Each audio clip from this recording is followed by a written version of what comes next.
Leave as if you have only one life. ഈ ഒരൊറ്റ മോട്ടോടുകൂടി നമ്മൾ വീണ്ടും സ്റ്റാർട്ട് ചെയ്യാണ്. Welcome to another episode of one life. ഇന്ന് നമ്മൾ പോകാൻ പോകുന്നത് ഒരു പ്രത്യേക അടിപൊളി സ്ഥലത്തേക്കാണ്. അതുകൊണ്ട് തന്നെ നമ്മൾ അവിടെ എത്തിയപ്പോൾ ആക്ച്വലി ഞാൻ അതിൻ്റെ വരുന്ന വഴിയിലുള്ള വീഡിയോ ഒന്നും എടുത്തില്ല, കാരണം ഒരുപാട് വീഡിയോ ലെങ്ത് ആയി പോകുന്നുള്ളത് കൊണ്ട് തന്നെ എത്തി. നമ്മൾ അവിടെ നിന്ന് ഒരു ബസ്സിൽ കയറി, അങ്ങനെ നമ്മൾ ഈ വഴിയിൽ നമ്മൾ ആ ക്ലിഫ് വാക്കിലോട്ട്. അപ്പോൾ എന്താ ഞാൻ പറയാതെ എന്താ ചെയ്യുക, ഗോബിൻസ് വാക്ക് എന്നാണ് നമ്മളിന്ന് പോകുന്ന വഴി, പോകുന്ന ഡെസ്റ്റിനേഷൻ്റെ പേര് ക്ലിഫ് വാക്ക്. അപ്പോൾ ഇതെന്ന് പറഞ്ഞാൽ നമ്മൾ ഇതുവരെ കാണാത്തൊരു കാര്യമായിരിക്കും. ആൻഡ് ഇൻ യൂറോപ്പ് ഇതിന് പാരലായി ഇതുപോലത്തെ ഒരു ഡെസ്റ്റിനേഷൻ വേറെ ഇല്ല. ഇത് നമ്മുടെ നോർത്തേൺ അയർലൻഡ് സ്വന്തം സ്ഥലമാണ്. നമ്മൾ മുമ്പ് പോകുന്ന ആളാണ് നമ്മുടെ ഗൈഡ്. ആ ബ്ലൂ കളറിൽ ബാൽഡായിട്ട് പോകുന്ന ആളാണ് നമ്മുടെ ഗൈഡ്. ഓക്കെ, അപ്പോൾ നമ്മൾ അവരുടെ ഗോബിൻസ് വാക്കിൻ്റെ വിസിറ്റർ സെൻറ്ററിൽ ഒരു മിനിറ്റ് ഇത് ഓക്കെ. ഇത് കാണുന്നതാണ് കേട്ടോ ആപ്പിൾ. ഇത് ഞാൻ പറയാതെ പോയാൽ ബുദ്ധിമുട്ടാവും. ഫ്ലോ പോയി എന്നാൽ പോലും ഞാൻ എന്നാൽ കണ്ടിന്യൂ ചെയ്യട്ടെ. അപ്പോൾ അതുകൊണ്ടാണ് ഞാൻ ലെങ്തി ആവുന്നതുകൊണ്ടാണ് ഞാൻ വരുന്ന വഴിയൊക്കെ കാണാൻ ഭംഗിയൊക്കെ ഉണ്ടായിരുന്നു, പക്ഷേ ഞാനത് കട്ട് ചെയ്ത് കളഞ്ഞു വീഡിയോന്ന്. കാരണം നമുക്ക് ഒരുപാട് വീഡിയോ അല്ലാതെ തന്നെ ഉണ്ട് എന്നുള്ളതാണ് സത്യം. അപ്പോൾ ഇവിടെ നമുക്ക് പോകണമെന്നുണ്ടെങ്കിൽ ഇതിൽ നോർത്തേൺ അയർലൻഡിൻ്റെ അവരുടെ തന്നെ സ്വന്തം ഗോബിൻ ക്ലിഫ് വാക്ക് പാത്ത് എന്ന് പറഞ്ഞ സ്ഥലത്ത് സൈറ്റിൽ പോയിട്ട് നമ്മൾ ടൈമും ഡേയും ഡേറ്റും ബുക്ക് ചെയ്യുക. അഡൾട്ട്സിൻ്റെ ടിക്കറ്റ് ഏകദേശം 21.5 പൗണ്ട്സ് ആണെന്നാണ് എൻ്റെ ഓർമ്മ. കിഡ്സിനും ഏകദേശം ഒരു 15 പൗണ്ട്സോളം ഉണ്ട്. പക്ഷേ ഇറ്റ്സ് വെർത്ത് ഇറ്റ് എന്നാണ് എനിക്ക് ഈ വീഡിയോ, ഞാൻ പോയല്ലോ അത് കാരണം വെർത്ത് ഇറ്റ് ആണെന്നാണ് തോന്നുന്നത്. പിന്നെ ഇതൊരു യുണീക്കായൊരു കാര്യമാണ്, വേറെ എവിടെയും ഇങ്ങനത്തെ ഒരു സംഭവം ഇല്ല. ഇതൊരു അതിനേക്കാൾ ഉപരി ഇതൊരു ബ്യൂട്ടിഫുൾ പീസ് ഓഫ് എഞ്ചിനീയറിംഗ് എന്ന് വേണമെങ്കിൽ, എഞ്ചിനീയറിംഗ് വർക്ക് എന്ന് വേണമെങ്കിൽ പറയാം. ഒരു ബെർക്ക്ലി എന്ന് പറഞ്ഞ സയൻറ്റിസ്റ്റ്, അയാളുടെ പേരിലാണ് ആ ടോംബ് അവിടെ കാണുന്നത് തോന്നുന്നു. അയാളുടെ ഓർമ്മയ്ക്കായിട്ടാണ് ഇപ്പം കണ്ട സംഭവം. അപ്പോൾ ഇതിൻ്റെ ആർക്കിടെക്റ്റ് ബിഹൈൻഡ് ദിസ് പെർട്ടിക്കുലർ തിങ്ങിൻ്റെ ആർക്കിടെക്റ്റ് എന്ന് പറയുന്ന അയാളാണ്. അപ്പോൾ ഇങ്ങോട്ട് വന്നു കഴിഞ്ഞാൽ നമ്മൾ വിസിറ്റർ സെൻറ്ററിൽ എത്തുമ്പോൾ ഫസ്റ്റ് തിങ്, കാരണം എൻ്റെ ഒരു കോലം കണ്ടാൽ നിങ്ങൾക്ക് മനസ്സിലാവും, ഞാൻ ഒരു ഹെൽമെറ്റൊക്കെ വെച്ചിട്ടുണ്ട്. അപ്പോൾ ഹെൽമെറ്റ് മാത്രമല്ല, ഒരു ഹെൽമെറ്റും ഒരു ബൂട്ട്സും, ഒരു പെയർ ഓഫ് ബൂട്ട്സും നമുക്ക് തരും in case if you are not bringing boots. നമ്മൾ പ്രശാന്തേട്ടൻ ഹൈക്കിംഗ് ബൂട്ട്സ് ഇട്ടതുകൊണ്ട് പ്രശാന്തേട്ടന് ചേഞ്ച് ചെയ്യേണ്ടി വന്നില്ല. ഞാൻ ബൂട്ട്സ് ഇട്ടിട്ടുണ്ടായിരുന്നില്ല. അപ്പോൾ അവിടുന്ന് നമ്മുടെ സൈസിന് യോജിച്ചൊരു ബൂട്ട്സും കൂടി ഇട്ടിട്ടാണ് അവർ നമ്മളെ ആ ബസ്സിലോട്ട് കയറ്റുള്ളൂ. കാരണം നമ്മൾ ഈ പോകാൻ പോകുന്ന സ്ഥലം എന്ന് പറഞ്ഞാൽ അത്യാവശ്യം നല്ല ഡേഞ്ചറസും റിസ്ക്കിയും ഒക്കെ ആയിട്ടുള്ളൊരു സ്ഥലമാണ്. ആൻഡ് ഓൾമോസ്റ്റ് 2 hours 2.5 hours നമുക്ക് ട്രാവൽ ഉണ്ട്. കണ്ടില്ലേ ഞാൻ അങ്ങനെ ഹെൽമെറ്റൊക്കെ ഇട്ട് ഇങ്ങനെ നടക്കുന്നത്. അപ്പോൾ രസമാണ് സംഭവം. ഇങ്ങനെ കണ്ടോ, ഇങ്ങനെ തൊട്ടടുത്താണ് സീ. നമ്മളവിടെ എത്തിയിട്ടില്ല എപ്പോഴും. ഇങ്ങനെ ഒരുപാട് കേവ്സും പിന്നെ ഭയങ്കര അതിൻ്റെ ഉള്ളിലോട്ട് അങ്ങോട്ട് നോക്കിയാൽ അറിയാം റോപ്പിംഗ് ബ്രിഡ്ജും. അതിൻ്റെ ഒരു പ്രത്യേക ഭംഗിയുള്ളൊരു സ്ഥലം ട്യൂബുലാർ ബ്രിഡ്ജ് എന്ന് പറഞ്ഞൊരു സാധനമാണ്. അത് അവിടുത്തെ ഈ ആർക്കിടെക്റ്റ് ഉണ്ടാക്കിയതാണെന്നാണ് പറയപ്പെടുന്നത്. ആൻഡ് ഓൾസോ ഇതെന്ന് പറഞ്ഞു കഴിഞ്ഞാൽ ഭയങ്കര പഴയ ഒരു കൺസ്ട്രക്ഷനാണ്. അപ്പോൾ അവരുടെ ഒരു ബ്രില്യൻസിനെ പറ്റി നമ്മൾ ആലോചിക്കണം. കാരണം അത് പബ്ലിക്കിന് ഓപ്പൺ ചെയ്ത് കൊടുത്തത് 1902 അതായത് ഇപ്പോൾ നോക്കുമ്പോൾ ഒരു 100 വർഷം 120 വർഷമൊക്കെ മുമ്പ് നടന്ന ഒരു കാര്യമാണിത്. അപ്പോൾ ഇതാണ് അവരുടെ എൻട്രൻസ്. ഇവിടുന്ന് ഞങ്ങളൊരു ഫോട്ടോ ഒക്കെ എടുത്തിട്ടുണ്ടായിരുന്നു. ഇതാണ് നമ്മുടെ ഗൈഡ്. ഫ്രണ്ടിൽ പോവും, എന്നിട്ട് നമ്മളോട് അവരുടെ പിന്നാലെ ഇങ്ങനെ വരാൻ പറയും. അവർ നിൽക്കുമ്പോൾ നമ്മൾ നിൽക്കണം. അങ്ങനെ ഭയങ്കര ഡിസിപ്ലിൻഡ് ആയിട്ടാണ് നമ്മൾ പോകുന്നത്. കണ്ടോ, ഇങ്ങനെ തലയൊക്കെ കുനിഞ്ഞൊക്കെ പോകുന്നതുകൊണ്ടാണ് നമുക്ക് എന്ത് വേണ്ടത്, ഈ ഹെൽമെറ്റും പിന്നെ കാല് കേടില്ലാതിരിക്കാൻ ബൂട്ട്സും ഒക്കെ. അപ്പോൾ ഇനി അങ്ങോട്ടുള്ള ട്രാവൽ മൊത്തം ഈ ഒരു അവസ്ഥയിലാണ്. അതായത് ജസ്റ്റ് ഒരു ഇങ്ങനെ ഒരു വേലി പോലെ കെട്ടിയിട്ടുണ്ടാവും.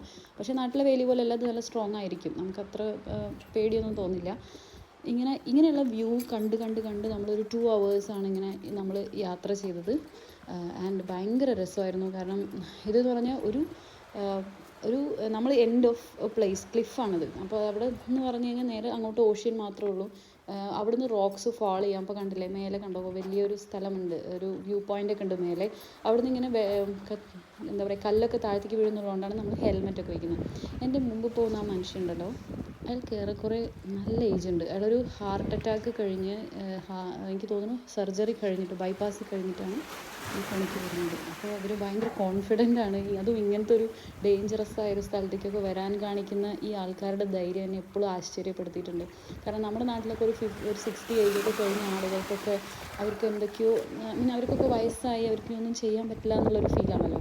പക്ഷേ ഇവിടെയുള്ള ആൾക്കാർ 60 above ആയി കഴിഞ്ഞാൽ എന്തൊക്കെയോ കുറേ ചെയ്യാണ്ട് എന്നുള്ള ഫീലിലാണ് അവർ നടക്കുക. അപ്പോൾ ഇങ്ങനെ ഭയങ്കര റിസ്ക്കി ആയിട്ടാണ് നമ്മൾ പോയിക്കൊണ്ടിരിക്കുന്നത്. ഇതാണ് ഇനി നിങ്ങൾ ഉടനീളം കാണാൻ പോകുന്നത്. നിങ്ങളെൻ്റെ കൂടെ ഇങ്ങനെ കാണുന്നതായിരിക്കും ഇതൊക്കെ. പിന്നെ ഇവിടെ ഇങ്ങനെ ആ സൈഡിൽ റോക്കിൻ്റെ സൈഡിൽ കണ്ട ഒരു വെള്ള കുത്തു കുത്തു കുത്തു പോലെ ഒരു സംഭവം.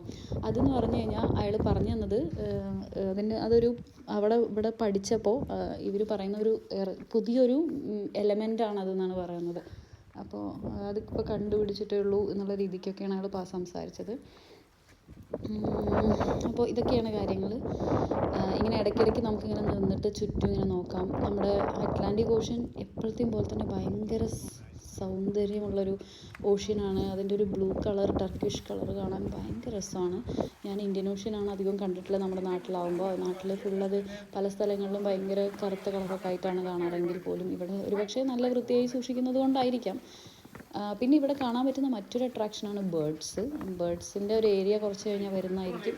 കണ്ടോ, അയാൾ ഭയങ്കര ഡിസിപ്ലിൻഡാണ് ഇവിടെ ആൾക്കാർ. ഇപ്പോൾ ആ ഗൈഡ് എന്ന് പറഞ്ഞ ആളില്ലേ, അയാൾക്കൊരു നല്ല വയസ്സായിട്ടുണ്ടാവും, ഒരു 50 അബവ് ആയിട്ടുണ്ടാവും. അവർക്ക് അവരുടെ നോർമൽ, ഫോർ എക്സാമ്പിൾ ഞാൻ IT ജോബിലാണ്. എൻ്റെ ജോബ് കുറച്ച് കാലം കഴിഞ്ഞിട്ട് എനിക്ക് ജോബ് മടുത്ത് റിട്ടയർ ആകുമ്പോൾ അവർ പ്രിഫർ ചെയ്യുന്ന പ്രൊഫഷൻസാണ് ഈ ടൂർ ഗൈഡ്സ് എന്നൊക്കെ പറഞ്ഞിട്ടുള്ളത്. അതായത് അവർ വയസ്സായ ഒരു ഏരിയയിലാണ്, ആ സമയത്താണ് അവർ ഇതൊക്കെ പ്രിഫർ ചെയ്യുക, ഗൈഡായിട്ട് പോകാനൊക്കെ. ഞാൻ കണ്ട പല സ്ഥലത്തും മാർബിൾ കേവ്സിൽ പോയപ്പോഴും ഇതുതന്നെയായിരുന്നു. അവിടുത്തെ ഗൈഡും ഭയങ്കര ഓൾഡായ ഒരാളായിരുന്നു. അപ്പോൾ എനിക്കിതൊക്കെ കാണുമ്പോൾ ഭയങ്കര അത്ഭുതവും അവരോട് ഭയങ്കര റെസ്പെക്റ്റും തോന്നാറുണ്ട്. അപ്പോൾ നമ്മളിങ്ങനെ യാത്ര ചെയ്യാണ് കേട്ടോ. ഇനി ഇതിൻ്റെ ഇടയിൽ കുറേ കാഴ്ചകളൊക്കെ ഉണ്ട്, വരുമ്പോൾ കാണാം.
ഇവിടുത്തെ മറ്റൊരു പ്രത്യേകത യൂറോപ്യൻസിനെ മറ്റ് രാജ്യങ്ങളിൽ നിന്നും വ്യത്യസ്തമാക്കുന്ന കുറേ കാര്യങ്ങൾ ശരിക്കും പറഞ്ഞിട്ടുണ്ട്. അതിൽ ഒന്നാണ് അവരുടെ ഡിസിപ്ലിൻ എന്ന് പറയുന്ന സംഭവം. ഡിസിപ്ലിൻ എന്ന് പറഞ്ഞു കഴിഞ്ഞാൽ അവർ എല്ലാ കാര്യങ്ങളും വളരെ വളരെ വളരെ മെച്യൂർ ആയിട്ട് ചിന്തിച്ചു കൊണ്ടും പിന്നെ നമ്മുടെ പോലെ ഓവറായിട്ട് ഇമോഷണൽ ആവാണ്ടൊക്കെയാണ് കാര്യങ്ങൾ ചെയ്യുക. അപ്പോൾ ഇതന്നെ ഈ സംഭവം ഈ കൺസ്ട്രക്ഷൻസും ഒക്കെ നോക്കിയാൽ തന്നെ അറിയാം, ഒരു രീതിയിലും ഒരു മനുഷ്യനും ഒരു അപകടവും പറ്റരുത് എന്നുള്ളതാണ് അവരുടെ ഫസ്റ്റ് മോട്ടീവ്. അതിനുശേഷമാണ് അവർക്ക് ടൂറിസ്റ്റ് പ്ലേസ് ആണെന്നോ അങ്ങനെയുള്ള എല്ലാ കാര്യങ്ങളും ഉള്ളൂ. അപ്പോൾ നമുക്ക് ഇപ്പോൾ ഫോർ എക്സാമ്പിൾ ഇതിനൊരു ഓപ്പോസിറ്റ് ഘടകമായിട്ട് നമുക്ക് വയനാട് എടയ്ക്കൽ ഗുഹ ഉണ്ട് തന്നെ വിചാരിക്കുക. അപ്പോൾ വയനാട് എടയ്ക്കൽ ഗുഹയ്ക്ക് പോകുന്ന വഴിയിലേക്ക് പറ്റിയൊന്നും നമ്മൾ ബോധേഡല്ല. മാത്രമല്ല രണ്ടാമത്തെ കേസാണ് ക്ലെൻലിനെസ്. അപ്പോൾ ഒരു പ്ലാസ്റ്റിക് ബോട്ടിലോ ഒന്നും നമുക്ക് കൊണ്ടുപോകാൻ പാടില്ല. അങ്ങനെ ഒരുപാട് നിബന്ധനകളും കാര്യങ്ങളും ഉണ്ട്. അതേപോലെ ഈ ഹെൽമെറ്റ് വെക്കാൻ പറയുന്നതും ബൂട്ട്സ് ചെയ്യാൻ പറയുമ്പോഴും ചിലപ്പോൾ നമുക്ക് ഉള്ളിൽ ചിരി വരും. പക്ഷേ അത് കാണിക്കുന്ന ഒരു സംഭവം എന്ന് പറഞ്ഞു കഴിഞ്ഞാൽ അവർ ജനങ്ങൾക്ക് അല്ലെങ്കിൽ ഒരു മനുഷ്യന് ജീവന് എത്ര വില കൊടുക്കുന്നു എന്നുള്ളതാണ് അതിൽ ഉള്ള മെയിനായിട്ടുള്ള പോയിന്റ്. ആക്ച്വലി ഈ വഴി കൂടെയൊക്കെ പോകുന്ന സമയത്ത് എനിക്ക് നല്ല ടെൻഷൻ ഉണ്ടായിരുന്നു, എന്തെങ്കിലും പറ്റുമോ എന്നൊക്കെ. കാരണം ഒരു ചെറിയ ഇടുക്കാണ്. നമ്മൾ എടയ്ക്കൽ ഗുഹയിൽ കണ്ട ആ എടയ്ക്കൽ പോലൊരു ഫീൽ അതിന്, മേ ബി അതിനേക്കാൾ കൂടുതൽ അങ്ങനെ ഒരു സ്ഥലമായിരുന്നു അത്. അപ്പോൾ എനിക്ക് തോന്നി ഇവരെത്ര മാത്രം ആളുകളുടെ ജീവന് വേണ്ടി വാല്യൂ കൊടുക്കുന്ന ആളുകളാണ് ഇവർ എന്നുള്ളത്. പിന്നെ വളരെ സ്ലോ ആയിട്ട്, അല്ലെങ്കിൽ ഇപ്പോൾ ഒരു ഹാർട്ട് സർജറി കഴിഞ്ഞ ഒരാൾക്കൊന്നും ഇതിൻ്റെ കൂടെ ഇങ്ങോട്ട് വരാൻ തോന്നില്ല. വൈ? ബിക്കോസ് അവരെ അത്രയും കെയർ ചെയ്യുന്നുണ്ട്. നമുക്കിപ്പോൾ സ്പീഡിൽ പോകണമെങ്കിൽ നമ്മൾ ഒരുപാട് സ്പീഡിൽ പോകും, അങ്ങനെയൊന്നുമില്ല. ആ ഗ്രൂപ്പിനെ ഓൾവേസ് കെയർ ചെയ്യാൻ ആ ഗൈഡും പിന്നെ ഓരോ ആളുകൾക്കും കംഫർട്ടബിൾ ആവുന്ന പോലെ അത്രയും സ്ലോ ആയിട്ട് അവർ വാക്ക് ചെയ്യിപ്പിക്കുള്ളൂ. നമ്മൾക്കിത് നടക്കാനാണെങ്കിൽ 1 മണിക്കൂറിനുള്ളിൽ ചിലപ്പോൾ തീരും. പക്ഷേ നമ്മൾ ആ എല്ലാവരുടെയും കൂടെ പോകുമ്പോൾ അത്രയും ഡിസിപ്ലിൻ പാലിച്ചിട്ടേ പോവുള്ളൂ. ഇതാണ് ഞാൻ പറഞ്ഞ ബേർഡ്സിൻ്റെ സെഷൻ. പക്ഷേ ഈ ബേർഡ്സിൻ്റെ സെഷൻ്റെ അവിടെ എത്തിയപ്പോൾ ഉണ്ടല്ലോ, കാണാൻ നല്ല രസമാണെങ്കിലും ഭാഗ്യത്തിന് ക്യാമറയിൽ കൂടെ മണമൊന്നും പിടിക്കാൻ പറ്റാത്തതുകൊണ്ട് നിങ്ങൾക്ക് അറിയാൻ പറ്റില്ല. ഭയങ്കര സ്മെല്ലായിരുന്നു.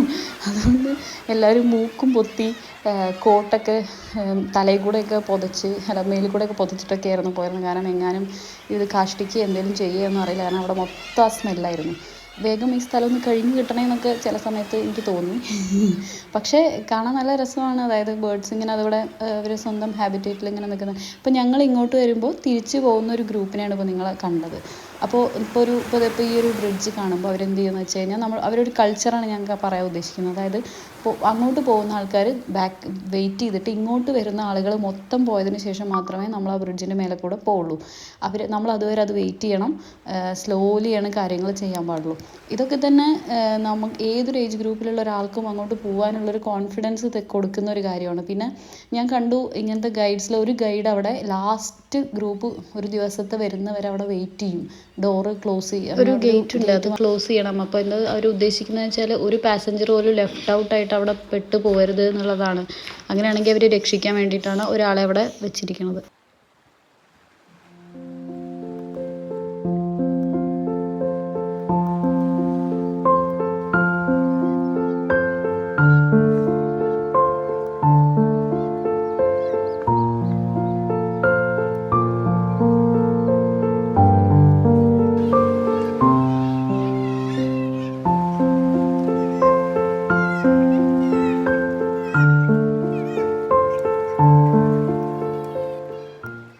അങ്ങനെ നമ്മൾ ഗോബിൻസ് വാക്കിൻ്റെ അവസാനത്തെ സെഷനിലോട്ട് എത്തി. Hope you like this video. If you liked it, please subscribe. Thank you.